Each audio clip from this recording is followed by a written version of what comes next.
icy day on the island of Sodor. The engines were working very hard. They didn't mind the cold because they had toasting hot fireboxes to keep them warm.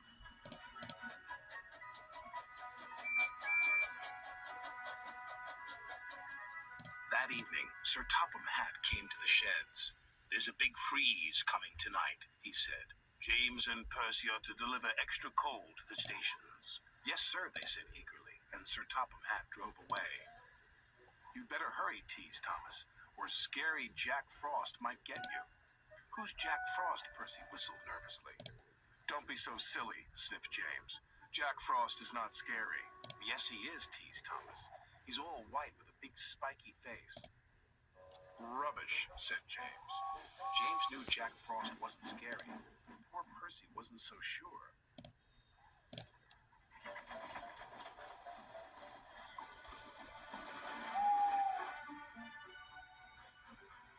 Percy shivered.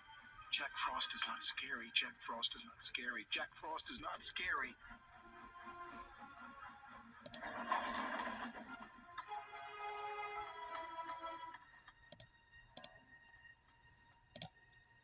Meanwhile, James puffed along his route.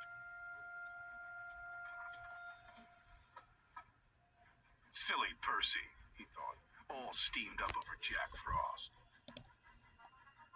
Percy made his last delivery. The station master was very pleased to see him. "Oh, Percy," he cried, "we need twice as much coal to last through this freeze."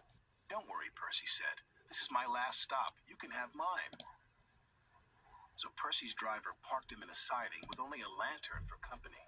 "Do you think scary Jack Frost will find me?" said Percy. "Jack Frost's not scary," chuckled his driver. "And don't worry, Elizabeth will bring you some more coal in the morning." And then his driver and fireman went home to bed. Late at night, the icy wind howled. It started to snow.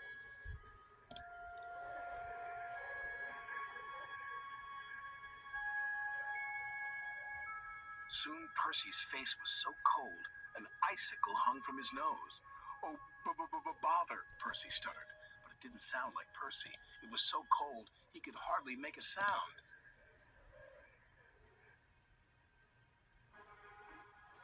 At last, James was on his way back to the sheds.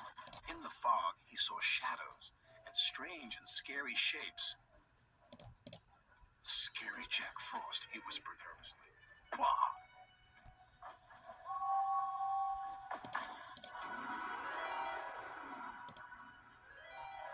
"Hello, James?" muttered Percy icily. "Scary Jack Frost," cried James, and he raced away as fast as his wheels could carry him. He didn't stop until he got back to the sheds. The next morning, Elizabeth brought plenty of coal.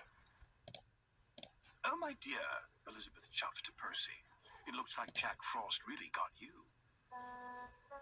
The firelighter started Percy's fire. Soon his ice mask melted away.